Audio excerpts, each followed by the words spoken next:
There's a line from Walt Whitman's poem, Leaves of Grass, which says, "Do I contradict myself? Very well, I contradict myself. I am large, I contain multitudes."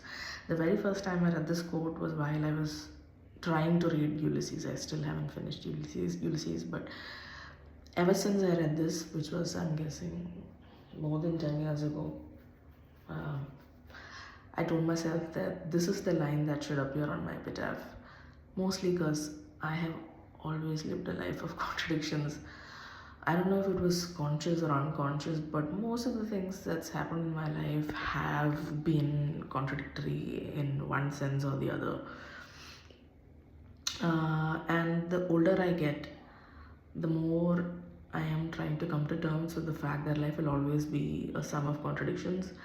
And in a world that is trying to, homogenize everything, in a world that is trying so desperately to uh, give everybody the same answer or the same pattern, in a world that's trying to make everything predictable, in a world that's trying to compartmentalize people and things so that you know where you're headed, or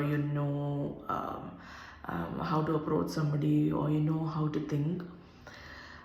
These contradictions are actually frowned upon, or it's very difficult to admit that it's a part of our life. And to be honest, like when I look back, there was a way in which I wanted my life to end up, or I was taught that my life had to be, but my life turned out to be completely different from the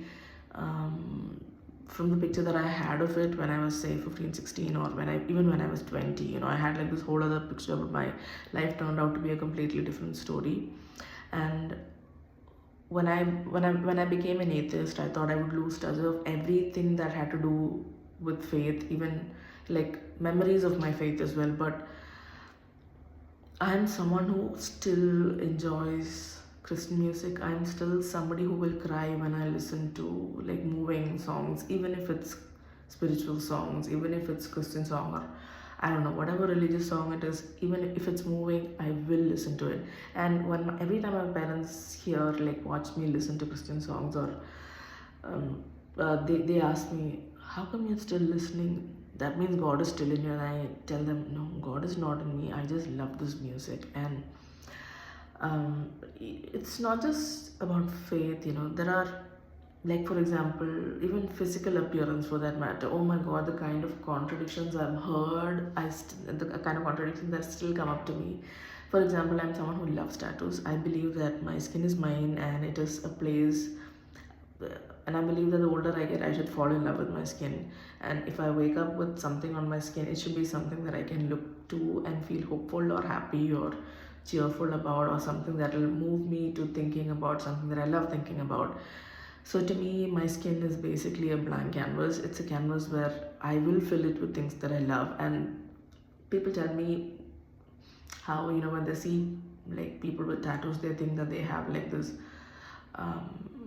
they're really mentally strong, they're physically strong, they have this deadpan face, they're very serious. But I'm a very silly person. I love laughing at silly things. I am not emotionally strong, or emotionally, I don't know. Strong is probably not the word I'll use. I'm a very vulnerable person. I'm a very soft person. I'm an extremely sensitive person, and I have tattoos. And I will continue to have tattoos.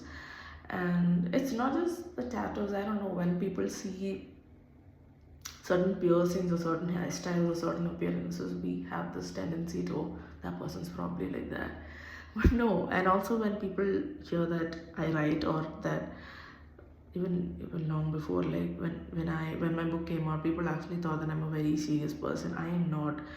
Recently there was this interview with the writer Manu Pillai, where he was talking about how people expect him to be a very serious person just because he's a historian and a writer, but he's actually very silly and he's always goofing around at home. And I would like to, although I'm not comparing myself with Manu Pillai, oh my God, no, that's not what I'm trying to say. But the fact that when somebody hears that you're a writer, that you love literature, or that you love poetry or art, people expect you to be very serious, and I don't know, like somebody who does not talk much, somebody who's always brooding and serious. But I am not like that at all. So life is, be it in your appearance, or in your intellectual qualities, or in your or in the way you approach spirituality, or whatever it is, My life has always been about contradictions, and I am coming to terms with it, fully coming to terms with it. And I just have to keep reminding myself that this is how life will be. And isn't it fun when it's contradictory and when it's not predictable? And I also strongly believe that it's our contradictions that make us completely human.